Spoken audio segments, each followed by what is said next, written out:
Murray, one small thing. Yeah. When you bring me out, can you introduce me as Joker? Send in the clowns. Je suis allé voir Joker hier. C'était totalement ouf. Alors, je suis vraiment désolé si vous entendez des petits bruits, c'est qu'il y a toujours des travaux chez moi. Je suis vraiment désolé. Bref, qu'est-ce que j'ai pensé de Joker ? Eh bien là, déjà, je vais pas faire une critique avec spoiler. La critique sans spoiler arrivera en milieu et fin de semaine prochaine. Voilà. Qu'est-ce que j'ai pensé de ce film ? Tout simplement, ceux qui ne l'ont pas vu en avant-première, foncez, allez le voir. Voilà, j'ai que ça à vous dire, franchement.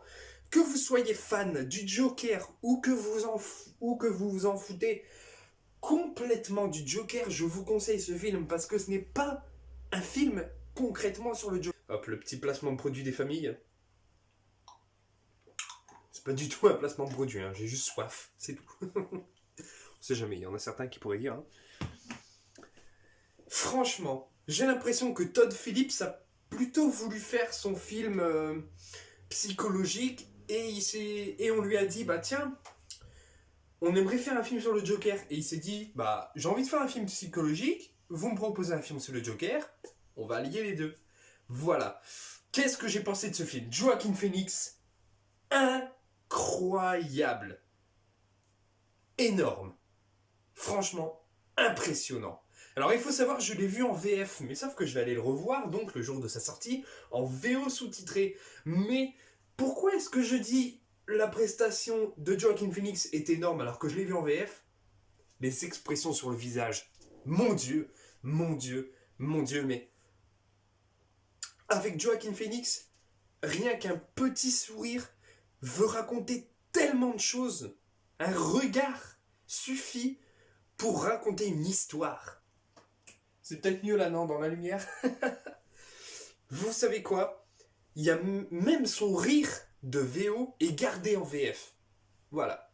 Donc je voulais aussi vous dire, justement, vu que j'ai été voir la VF, si vous voulez aller voir la VF, que vous ne voulez pas aller voir la VO, je vous le conseille aussi. C'est franchement une bonne VF.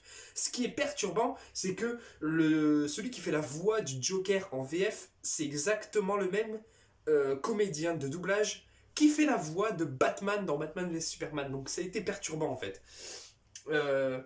Bon, ça a été perturbant juste un tout petit peu. La façon dont il parle, c'est pas du tout pareil. Voilà.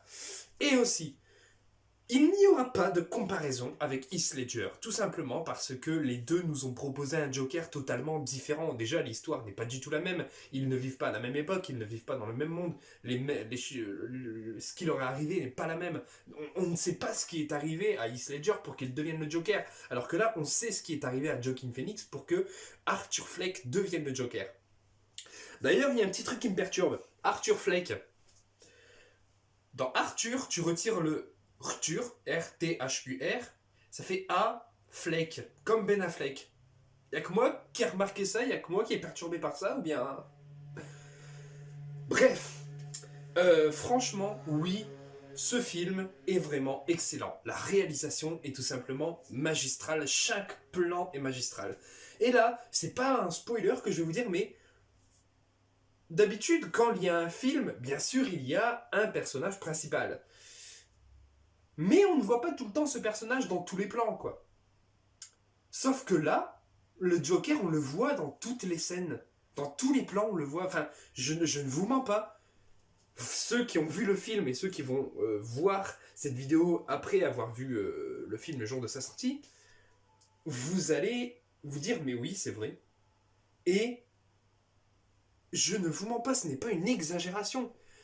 Le Joker est partout. Vraiment partout. Et il faut savoir un truc. Non, je vais pas vous le dire. Je vais vous garder ça plutôt pour la section vidéo avec le spoiler. Donc voilà. Les plans sont magistrales. Vous savez, ces plans tellement classe que vous faites des captures d'écran pour en faire des fonds d'écran ou des posters. Bah là, clairement, vous pouvez faire dans toutes les images du film. Clairement. Donc voilà. Après, qu'est-ce que je peux dire sans spoiler ? Je ne peux rien dire. Je ne peux rien dire. Vous savez pourquoi est-ce que les bandes annonces ne racontaient pas grand-chose? Parce que tout simplement, si la bande annonce essayait de raconter un petit peu quelque chose, eh bien, on allait être spoilé. Voilà. Donc c'est pour ça que cette vidéo est quand même très courte. J'espère qu'elle vous aura plu. Il y a eu très peu de cuts. Hein. Je pense que vous vous en rendez compte, il y a quand même eu très peu de cuts. J'espère que cette vidéo vous aura plu. Si vous avez vu le film Joker, n'hésitez pas à mettre un commentaire, à donner votre avis sans spoiler bien sûr. Et sur ce, on se retrouve la semaine prochaine pour une vidéo critique avec spoiler.